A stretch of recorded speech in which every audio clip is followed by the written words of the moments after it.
काम आहे, पण ती जी भूमिका आहे ती डिपेंड करते या गोलंदाजावरती. स्ट्राइक साठी आहे मनीष ओमकार सातपाडी संघाकडून.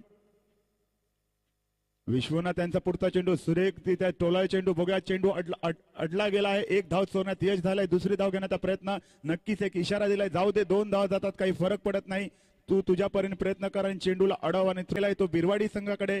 तर बघूया या पुढचा सामना कशा प्रकारे चित्र दाखवत आहे. पुढचा चेंडू सुरेख कलात्मकरित्या नक्कीच अप्रतिम अशी गोलंदाजी. एक धाव घेण्यात यश, दुसरी धाव घेण्याचा प्रयत्न, दुसरी धाव नक्की घेण्यात यश प्राप्त होईल. थोडं मिस फील्ड झाली, मात्र याला सांगतात ओव्हरथ्रो. आणि ओव्हरथ्रोचा फायदा काही घेता आला नाही. बॅकअप चांगला असतो तर ओके गो षटकातला शेवटचा चेंडू. आणि याला सांगतात, बघूया आता काय होतंय. यस नो यस नो कहा जाता है. चौका छक्का, डेफिनेटली छक्का. बल्ले बल्ले डीजे, आपको मिलता है मौका, छक्के पे मिलता है मौका.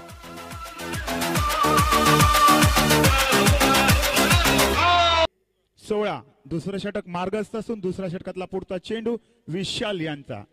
सामना करतील ते मनीष.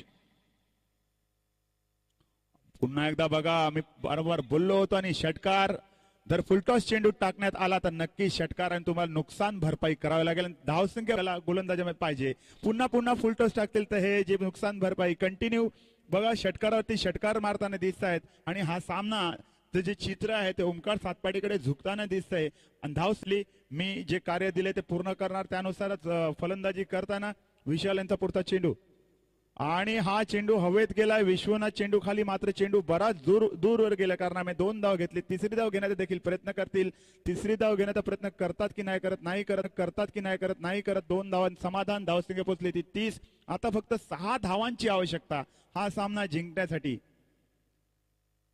विशाल यांचा पुढचा चेंडू. सामना करतील मनीष.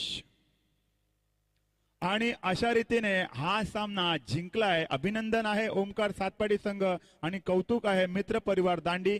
तरी बिरवाडी संघाने आपला डिसिजन